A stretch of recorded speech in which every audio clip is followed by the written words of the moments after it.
Hello student, मैं हूं रविंद्र यादव। आप लोगों के सामने क्लास 9 का फिजिक्स टॉपिक गतिज ऊर्जा फर्स्ट वीडियो में आप पढ़ चुके हैं कि ऊर्जा किसे कहते हैं, ऊर्जा के प्रकार। इसमें हम जानकारी लेंगे कि गतिज ऊर्जा क्या है तथा उसके व्यंजक के व्युत्पन्न कैसे किया जाएगा। ठीक, ये वेरी इंपॉर्टेंट है, इस चीज़ को आज हम जानेंगे।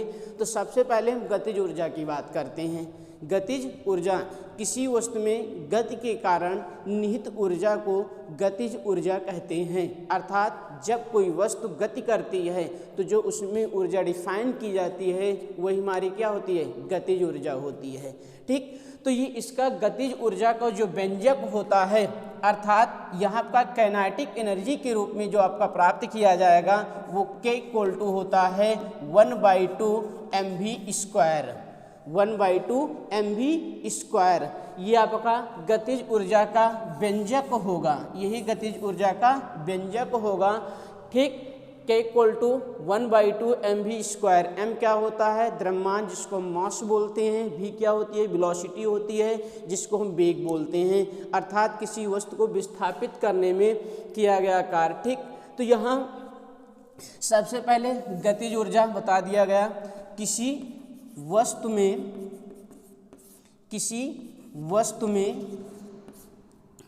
गति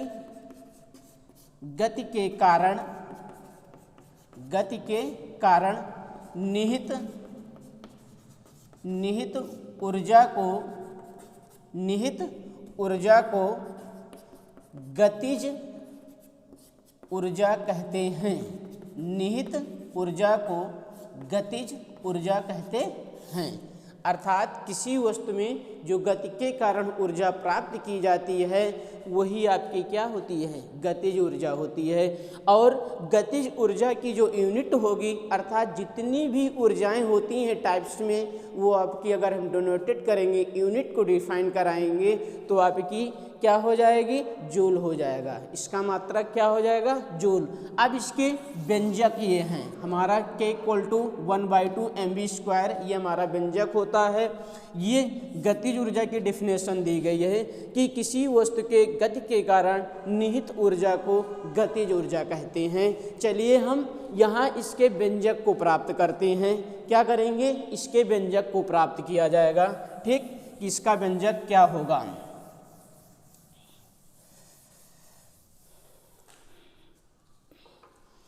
अब इसके व्यंजक को डिफाइन करेंगे। सबसे पहले हम मानते हैं कि माना किसी वस्तु का जो प्रारंभिक वेग है वो u, अर्थात माना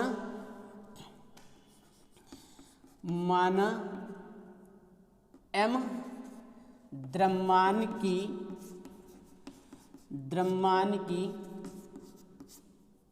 की कोई पिंड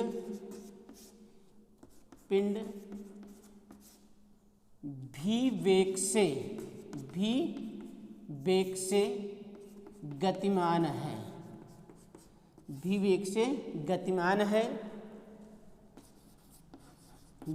है। वस्तु में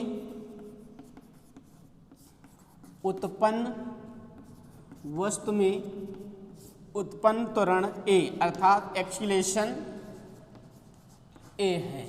ठीक, और वस्तु द्वारा चली गई दूरी, वस्तु या पिंड द्वारा चली गई दूरी, पिंड द्वारा चली गई दूरी s है। पिंड द्वारा चली गई दूरी क्या है, s है। ठीक, और जब कोई वस्तु अर्थात गतिमान है तो उसका प्रारंभिक वेग u हो जाएगा, अंतिम वेग v हो जाएगा, और उसमें उत्पन्न त्वरण a है और वस्तु द्वारा चली गई दूरी क्या है, s है। तो यहाँ हम गति के इक्वेशन, अर्थात हम गति के समीकरण पढ़ चुके हैं। गति के 3 समीकरण होते हैं। पहला समीकरण हमारा होता है v = u + at होता है। दूसरा होता है s = ut + ½ at² होता है। तीसरा समीकरण होता है v² = e² + 2as। तो यहाँ आपका m द्रव्यमान की कोई वस्तु है और v वेग से गतिमान है, और उसमें उत्पन्न त्वरण a है और पिंड वस्तु द्वारा चली गई दूरी क्या है, s है। तो अर्थात गति के तृतीय समीकरण से, गति के तृतीय समीकरण से, गति के तृतीय समीकरण से, गति का तृतीय समीकरण जो होता है वो आपका होता है v² बराबर u² प्लस 2as। तो यहाँ कोई वस्तु प्रारंभिक वेग से गतिमान नहीं है, अर्थात उसका प्रारंभिक वेग क्या माना जाएगा, शून्य होगा। अर्थात यहाँ कर सकते हैं कि v इक्वल टू क्या हो जाएगा, 0 हो जाएगा, इक्वल टू 0। तो यहाँ हम रखेंगे v² बराबर 0 प्लस 2as हो जाएगा। v² इक्वल टू 0 प्लस क्या हो जाएगा, 2as हो जाएगा। ठीक, तो यहाँ आप कर सकते हो v² बराबर 2as आपका हो जाएगा। अब आपको पता हो गया कि 2as, तो यहाँ हम पढ़ चुके हैं बल का सूत्र होता है, अर्थात कह सकते हैं न्यूटन के गति विषयक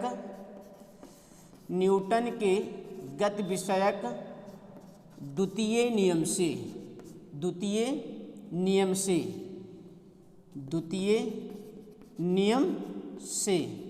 न्यूटन के गति विषयक द्वितीय नियम से। तो न्यूटन का गति विषयक द्वितीय नियम क्या है, F बराबर m में। न्यूटन का गति विषयक द्वितीय नियम का जो सूत्र होता है वो F इक्वल टू क्या होता है, m में। आपको न्यूटन का गति विषयक द्वितीय नियम भी बता दे रहे हैं। क्या होता है कि अगर m द्रव्यमान की कोई पिंड हो तो उसमें लगाया गया बल तथा उसमें उत्पन्न त्वरण के गुणनफल के समानुपाती होता है। ठीक, तो वही सूत्र आपका होगा F इक्वल टू m में हो जाएगा। ठीक, तो यहाँ में एक्सीलरेशन अर्थात F क्या है, हमारा बल है, m क्या है, द्रव्यमान है, a क्या है, त्वरण है, a क्या है, त्वरण है, एक्सीलरेशन बोल देते हैं। ठीक, उसके बाद हमारा a ज्ञात करना आ गया, तो a के बराबर में तो F बाई क्या हो जाएगा, m हो जाएगा। तो यहाँ पे हम v² इक्वल टू 2as अर्थात s की जगह पे रख सकते हैं, s की जगह पे रखेंगे तो यहाँ आपका हो जाएगा इक्वेशन, इसको फर्स्ट कर दीजिए, इक्वेशन क्या कर देंगे, फर्स्ट कर देंगे। तो हम कह सकते हैं कि a का मान समीकरण फर्स्ट में रखने पर, a का मान समीकरण फर्स्ट में रखने पर अर्थात समीकरण फर्स्ट में हम रख सकते हैं। तो यहाँ लिखा जा सकता है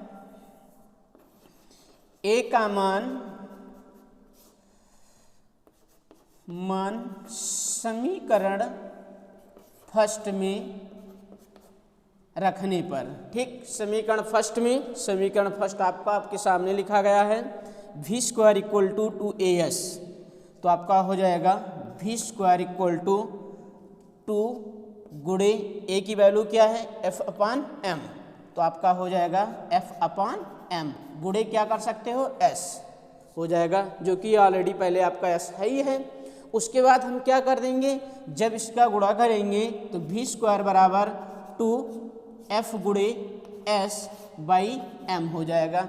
अब आपको पता होगा कि अगर हम जब मल्टीपल करते हैं इक्वल टू की स्थिति में तो इसका मल्टीप्लाई से करेंगे, बाई 1 करके इसका मल्टीप्लाई से कर देंगे, तो अर्थात इसका गुणा करोगे तो ये हो जाएगा हमारा mv² हो जाएगा। क्या हो जाएगा, mv²।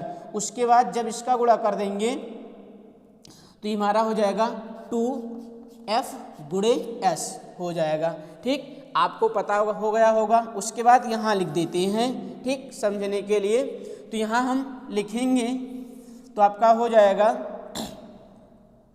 प्राप्त हुआ है 2f गुणे s इक्वल टू mv²। तो हम f गुणे s equal to mv² by क्या हो जाएगा, 2 को यहाँ हम ट्रांसफ़र कर देते हैं, 2 को क्या कर देते हैं, ट्रांसफ़र कर देंगे। तो अब f गुणे s क्या है, वस्तु द्वारा किया गया कार्य।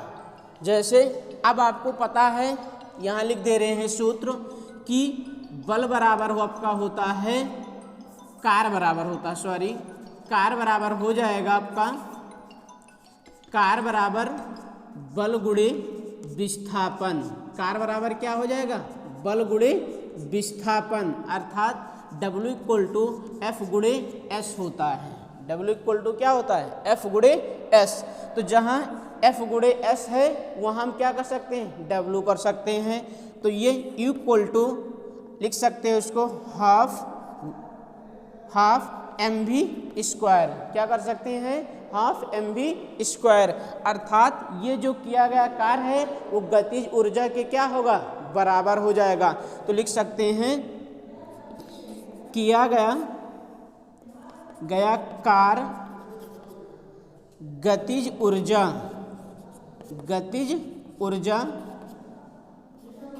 के बराबर होगा, गतिज ऊर्जा की क्या होगा, बराबर हो जाएगा। ठीक, तो आपका हो जाएगा W इक्वल टू के के, W इक्वल टू के के। तो यहाँ आप डायरेक्ट लिख सकते हो, यहाँ लिख सकते हैं, हमारा प्राप्त हो जाएगा, यहाँ आपको लिख दे रहे हैं के इक्वल टू हो जाएगा 1/2 mv स्क्वायर। ये आपका फार्मूला हो जाएगा जो कि हमने प्रूफ करवा दिया कि अर्थात काइनेटिक मतलब गतिज ऊर्जा का व्यंजक प्राप्त हो गया। चलिए इसको फिर से रिवाइड कर देते हैं, थोड़ा हमने इधर उधर लिखा है, उस समझने के लिए कोशिश करेंगे कि आपको दोबारा फिर से समझाया जा सके। ठीक, चलिए देखिए, सबसे पहले गतिज ऊर्जा के लिए माना है थ्योरी पॉइंट में कि माना है m द्रव्यमान की कोई पिंड है जो भी वेग से गतिमान है, वस्तु में उत्पन्न त्वरण a है, पिंड द्वारा चली गई दूरी क्या है, s है। तो अब हम गति का इक्वेशन पढ़ चुके हैं कि गति का इक्वेशन जो हमारा फार्मूला होता है, अर्थात गति के समीकरण होते हैं, गति के 3 समीकरण हैं, आपको पता है। प्रथम समीकरण है, इसको भी बता चुके हैं पहले। प्रथम समीकरण हमारा होता है v बराबर u plus a t. Second समीकरण होता है s equal to u t plus half a t square. Third समीकरण होता है v स्क्वायर बराबर u स्क्वायर प्लस 2as। ठीक, उसके बाद हमने यहाँ गति के तृतीय समीकरण को यूज किया है, तो v square equal to u square plus 2as। तो u इक्वल टू आपका क्या हो गया, 0, अर्थात इसका प्रारंभिक वेग क्या हो गया, 0।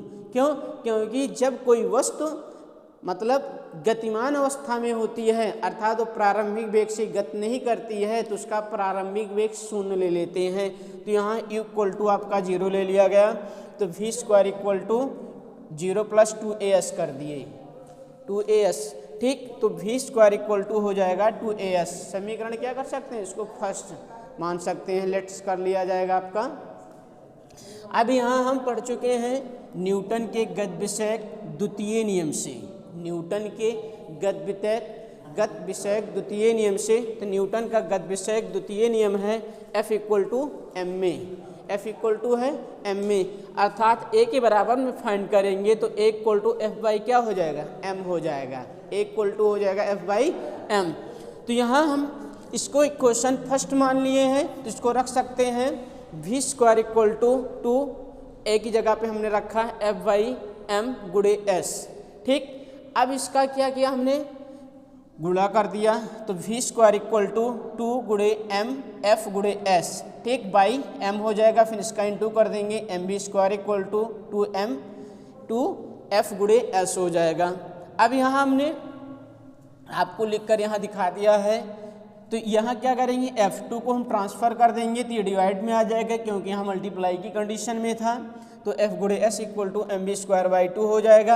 अब आपको हम बता दें कि f गुणे s बराबर w कैसे हुआ, क्योंकि ये आपको पता है कि किसी वस्तु पर अगर बल लगाते हैं तो विस्थापित की गई दूरी को क्या कहते हैं, कार्य कहते हैं। किसी वस्तु पर बल लगाकर बल की दिशा में विस्थापित कर देने की क्रिया को कार्य कहते हैं। तो कार्य बराबर होता है बल गुणे विस्थापन।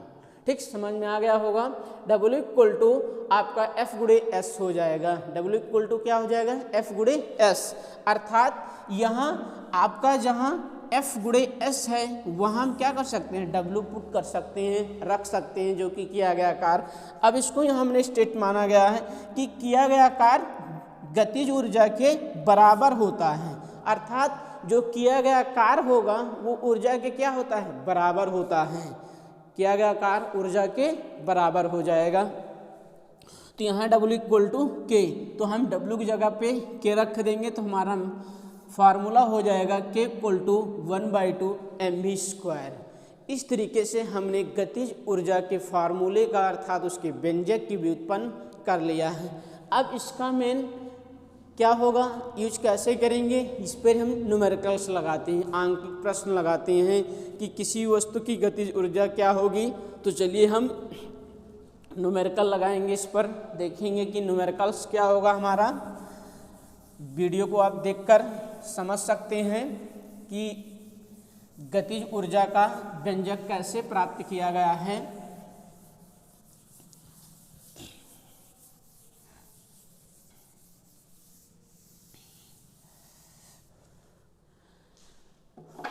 चलिए हम आज आंकिक प्रश्न अर्थात न्यूमेरिकल्स गतिज ऊर्जा के टॉपिक्स पर बात करेंगे। तो हमारा प्रश्न पहले हम राइट कर लेंगे कि प्रश्न आपका क्या होगा। ठीक, प्रश्न आपको ब्लैक बोर्ड पर लिखकर राइट दिखाया जा रहा है कि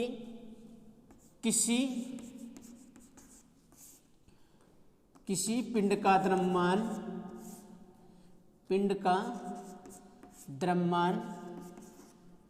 50 kg तथा पिंड का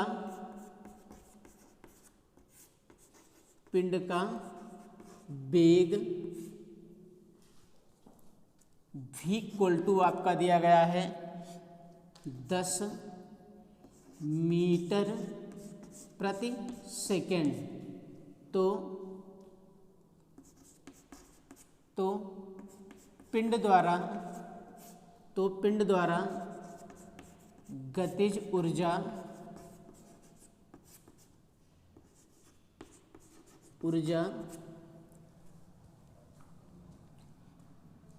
ज्ञात कीजिए। पिंड द्वारा गतिज ऊर्जा ज्ञात कीजिए।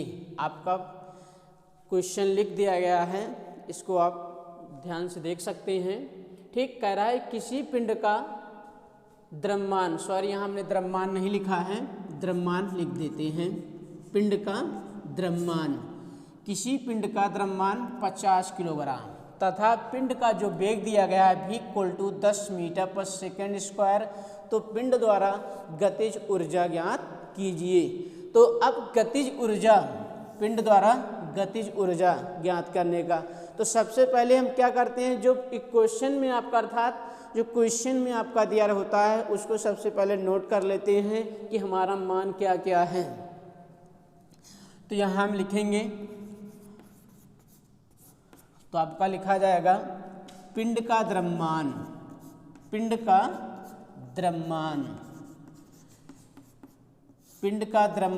m equal to 50 kg। पिंड का द्रव्यमान m इक्वल टू कितना है, 50 kg। ठीक, पिंड का वेग v इक्वल टू 10 मीटर प्रति सेकेंड दिया गया है। ठीक, तो कह रहा है पिंड की गतिज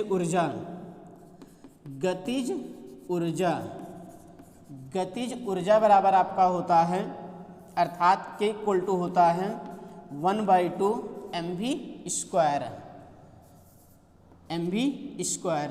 तो हमें क्या करना होगा, जो हमने वैल्यू फाइंड किया है उसी वैल्यू को इसी फार्मूले पर रख देंगे। क्या कर देंगे, रख देंगे।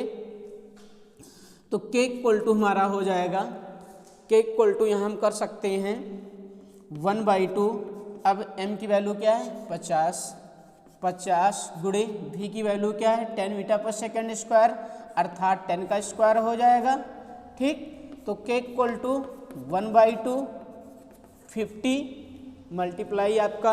अब आपको पता है कि जब 10 का स्क्वायर कर देते हैं तो क्या होता है, 100 हो जाता है। क्या हो जाएगा, 100। अब इस 2 को 100 से क्या कर सकते हैं, कैंसिल कर सकते हैं 100 को, तो हमारा हो जाएगा 50। तो के इक्वल टू 50 मल्टीप्लाई 50 हो जाएगा, अर्थात के इक्वल टू हो जाएगा, जब 5 का अर्थात 50 का गुणा करोगे तो आपका हो जाएगा 2500 जूल। जो पिंड की गतिज ऊर्जा होगी वो 2500 जूल हो जाएगी। क्या हो जाएगी? 2500 जूल हो जाएगी। चलिए हम फिर से रिवाइड कर देते हैं। कह रहा है किसी पिंड का द्रव्यमान 50 किलोग्राम है तथा पिंड का वेग 10 मीटर पर सेकंड है, तो पिंड द्वारा गतिज ऊर्जा ज्ञात कीजिए। तो हमने यहाँ लिख लिया है कि पिंड का द्रव्यमान क्या है? 50 किलोग्राम और पिंड का वेग 10 मीटर पर सेकंड। उसके बाद गतिज ऊर्जा का फार्मूला इसके पहले हमने बताया ही था। गतिज ऊर्जा का फार्मूला K = 1/2 mv² है। तो K = द्रव्यमान आपका दिया गया 50 और वेग आपका दिया गया 10। ठीक, तो अर्थात यहाँ K = 1/2 × 50 × 10 का स्क्वायर कर दिया गया। 10 का स्क्वायर करेंगे तो क्या हो जाएगा? 100। 2 से 100 को डिवाइड करेंगे तो 50 हो जाएगा। 50 × 50 तो आपका हो जाएगा 2500 जूल। ठीक, इस तरीके से हमारी गतिज ऊर्जा प्राप्त हो गई। चलिए हम नेक्स्ट देखते हैं क्वेश्चन। नेक्स्ट लिखेंगे, जूम करके आप देख सकते हो, इसको लिख भी सकते हो नोट्स में अपने कि न्यूमेरिकल्स कैसे डिफाइन किया जाएगा गतिज ऊर्जा के फार्मूले पर। तो हम नेक्स्ट क्वेश्चन राइट करेंगे आपके ही सामने। जो हमारा अगला क्वेश्चन होगा, ठीक, तो यहाँ आपका अगला क्वेश्चन हम लिख रहे हैं कि पिंड का द्रव्यमान। चलिए क्वेश्चन आपका यहाँ है, पिंड का द्रव्यमान 60 किलोग्राम तथा पिंड का वेग